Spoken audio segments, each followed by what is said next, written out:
बढ़ते जाओ भाई, जल्दी से फटाफट बोलो answer. Where is the controlling centre of reflex action? प्रतिवर्ती क्रिया का नियंत्रण केंद्र कहाँ है? जल्दी से बताओ भाई फटाफट। Where is the controlling centre of reflex action? Reflex action का जो कंट्रोलिंग सेंटर वो कहाँ होता है? स्पाइनल कॉर्ड, मेरुदंड कहां पे होता है भाई? स्पाइनल कॉर्ड में। का रिफ्लेक्स एक्शन का कंट्रोलिंग सेंटर कहां पे होता है? स्पाइनल कॉर्ड होता है। ठीक है, कैसे? ये आप देख पा रहे होंगे, ये बैकबोन है,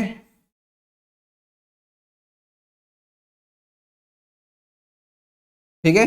बैकबोन के अंदर ही आपकी क्या होती है? ये स्पाइनल कॉर्ड, मेरुदंड। ठीक है भाई, ये अंदर क्यों रहती है? ताकि इसको प्रोटेक्शन मिल पाए। ठीक है, क्यों? ताकि ये किसी भी चोट की वजह से डैमेज ना हो पाए, इस पे किसी भी प्रकार की चोट ना लगे, इसीलिए ये आपके हड्डी के अंदर, रीढ़ की हड्डी के अंदर बंद होती है। ठीक है, अब इसी में से स्पाइन वो नर्व्स निकलती हैं। ठीक है, कौन सी नर्व्स बोलते हैं जिनको? Spinal nerves. ठीक है, अब जो बॉडी की तरफ जाती है एक, और एक आती है बॉडी से स्पाइनल की तरफ, ये कौन सी नर्व्स होती हैं? शरीर में कुछ चोट लगी, मानो आपके शरीर में कहीं पे भी, उंगली में या हाथ में या आपके पेट में कहीं पे भी चोट लगी, तो आप, या फिर आपने किसी गर्म चीज को टच कर लिया, तो आपको ये सेंस आपके दिमाग तक, आपके स्पाइनल कॉर्ड तक पहुंचेगा न्यूरॉन्स के थ्रू। ठीक है, तो आपके शरीर से जो सेंस कैरी करके स्पाइनल कॉर्ड तक ले जाते हैं जो न्यूरॉन्स, उनको बोलते हैं कौन सा? Sensory neurons.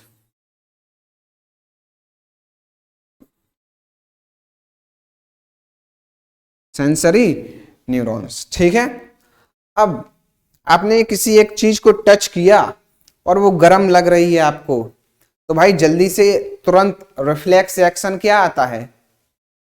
भाई रिफ्लेक्स एक्शन ही तो होता है जिसकी वजह से आप तुरंत उसको, हाथ को हटा लेते हैं वहां से, जैसे ही आपको गर्म लगता है कोई चीज। ठीक है, तो आपके ब्रेन ने आपके हाथ को ऑर्डर दिया कि भाई उसको हटाओ तुरंत, है ना, वो चीज गर्म है, हाथ वहां से अपना क्या करो, वापस खींचो या हटाओ। तो जो ये ब्रेन ऑर्डर देता है, ये जो ऑर्डर स्पाइनल से उस बॉडी पार्ट तक, यानी कि आपके हाथ तक जो न्यूरॉन्स ले जाती हैं, उनको बोलते हैं क्या? Motor neurons.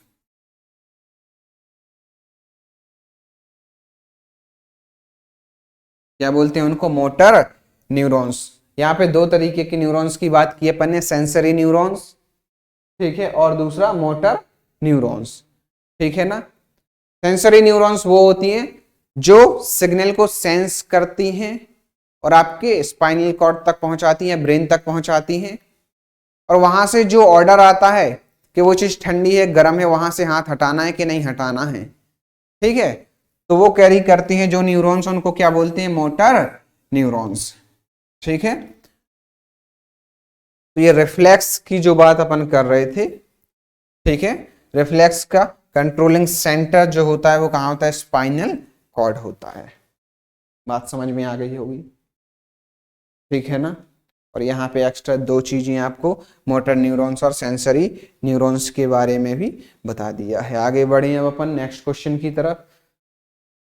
देखो भाई फटाफट इसका आंसर बताओ जल्दी से। The spring balance works on the principle of, spring balance किसके सिद्धांत पर काम करता है? कौन से लॉ, किसके नियम पर काम करता है आपका स्प्रिंग बैलेंस?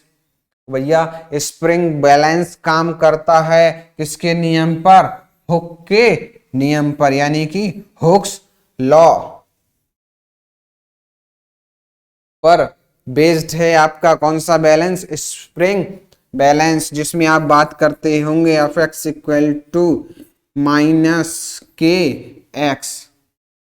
ये फॉर्मूला आपने देखा होगा, लेकिन ये डाउट रहता है कि यहाँ पे ये माइनस का साइन क्यों आता है ना। चलिए ये डाउट भी आपका क्लियर कर देते हैं। F equal to minus K X, ये वाला फॉर्मूला आपने पढ़ा होगा या फिर देखा होगा। तो देखो ये आपको ये स्प्रिंग दिखाई दे रही है और ये यहाँ पे क्या है, एक ब्लॉक है मान लो, ठीक है। अब इस ब्लॉक को मान लो इस तरफ से धक्का देते हैं अंदर की तरफ, ठीक है। ये इस ब्लॉक की क्या है, इक्विलिब्रियम पोजीशन है, ठीक है। मान लीजिए यहां से इस ब्लॉक को अंदर की तरफ धक्का देते हैं तो ये जो स्प्रिंग है ये कंप्रेस होगी, सिकुड़ेगी। तो ये स्प्रिंग क्या कोशिश करेगी, ये स्प्रिंग इस ब्लॉक को बाहर की तरफ धक्का देगी। इस ब्लॉक में, मैं इस ब्लॉक में अंदर की तरफ धक्का दे रहा हूं और ये स्प्रिंग इसको वापस से इसी जगह पर लाने की कोशिश करेगी, ठीक है। तो मैंने इसको अंदर की तरफ फोर्स लगाया है इस पे, लेकिन ये स्प्रिंग इसके अपोजिट डायरेक्शन में फोर्स लगा रही है ताकि वो ओरिजिनल पोजीशन में अपने आ जाए, ठीक है। तो यानी कि इस ब्लॉक का जिस डायरेक्शन में डिस्प्लेसमेंट होगा उसके अपोजिट डायरेक्शन में ये स्प्रिंग फोर्स लगाएगी। अगर मैं इसको अंदर की तरफ खींचता हूं तो स्प्रिंग इसको बाहर की तरफ खींचेगी। अगर मैं इस ब्लॉक को बाहर की तरफ खींचता हूं तो ये स्प्रिंग इसको अंदर की तरफ खींचेगी। मतलब जिस डायरेक्शन में मैं इस ब्लॉक को ले जाने की कोशिश कर रहा हूं, डिस्प्लेस कर रहा हूं, इसका विस्थापन करा रहा हूं, इसको खींच रहा हूं, स्प्रिंग जो फोर्स लगा रही है वो उसके ठीक अपोजिट डायरेक्शन में लगा रही है। इसीलिए ही यहां पे क्या, माइनस का साइन आता है। इसीलिए ही जो F इक्वल टू माइनस का के एक्स लिखा जाता है। अब ये माइनस क्यों लिखा जाता है आपको समझ में आ गया होगा, क्यों? क्योंकि जिस डायरेक्शन में भी हम इस बॉक्स को, इस ब्लॉक को चलाने की कोशिश करते हैं, स्प्रिंग ठीक उसके अपोजिट डायरेक्शन में फोर्स लगाती है। क्यों लगाती है? ताकि इक्विलिब्रियम पोजीशन को अटेन किया जा सके। इसको इक्विलिब्रियम पोजीशन यानी कि वापस से उसी अवस्था में, उसी जगह पे इस ब्लॉक को लाया जा सके जिस जगह पर वो ओरिजिनली यानी कि पहले से था। ठीक है भाई। तो इसीलिए इसको इस तरीके से लिखा जाता है, क्या, F इक्वल टू माइनस का के एक्स। ठीक है, क्लियर है भाई?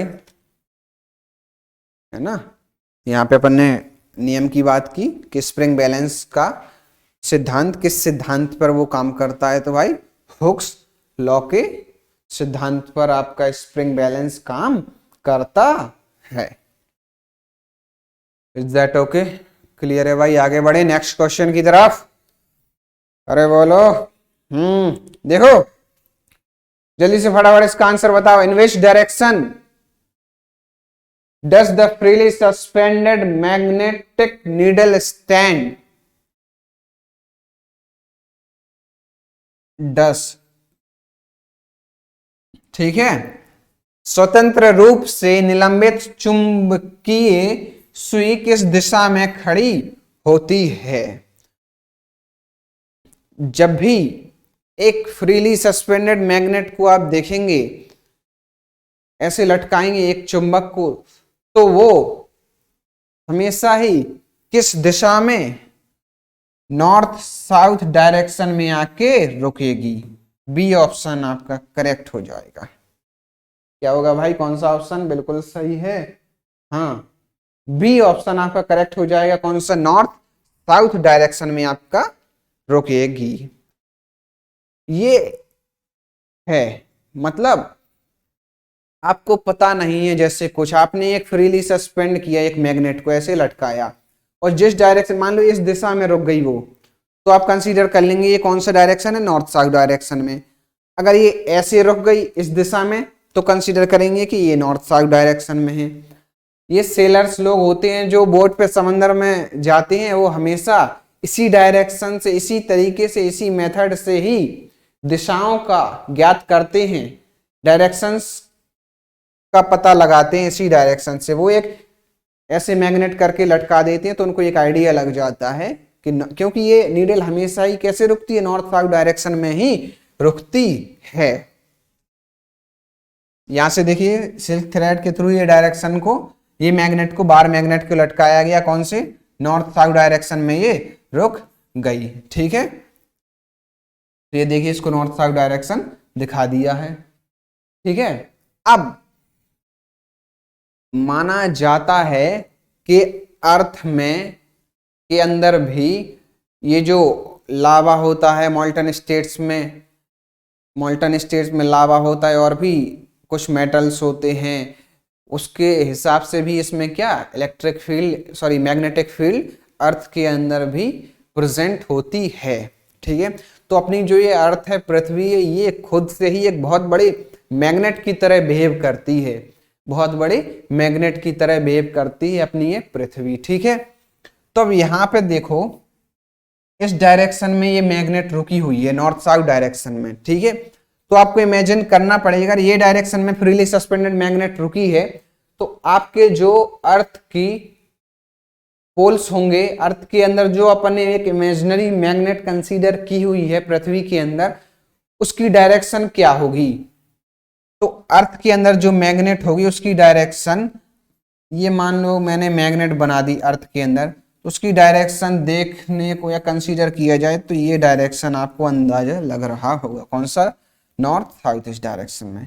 ठीक है, क्यों, क्योंकि इससे वो अपोजिट डायरेक्शन में होगा या होना चाहिए। क्यों, क्योंकि मान लो ये अर्थ की जो मैग्नेट है इस तरफ नॉर्थ है, इस तरफ साउथ है, तभी तो ये इस डायरेक्शन में रुकेगी। क्यों, क्योंकि ये अपोजिट डायरेक्शन में रुकेगी ना। मान लीजिए इस तरफ साउथ पोल है तो ये नॉर्थ पोल को अट्रैक्ट करेगा, इस तरफ अर्थ का नॉर्थ पोल है तो ये साउथ पोल को अट्रैक्ट करेगा, अपनी तरफ खींचेगा। क्योंकि नॉर्थ पोल और नॉर्थ पोल आपस में अट्रैक्ट नहीं करेंगे, क्या करेंगे भाई, रिपेल। ठीक है, साउथ पोल एक तरफ नहीं आ सकते क्योंकि ये आपस में क्या करेंगे भाई, रिपेल। बात क्लियर है, समझ में आ गई भाई, है ना। तो अर्थ के अंदर जो मैग्नेट है वो उसका डायरेक्शन क्या होगा, ठीक इसके अपोजिट डायरेक्शन में होगा। ठीक है भाई, डन। ओके, आगे बढ़े भाई नेक्स्ट क्वेश्चन की तरफ, बोलो फटाफट, चलो भाई नेक्स्ट।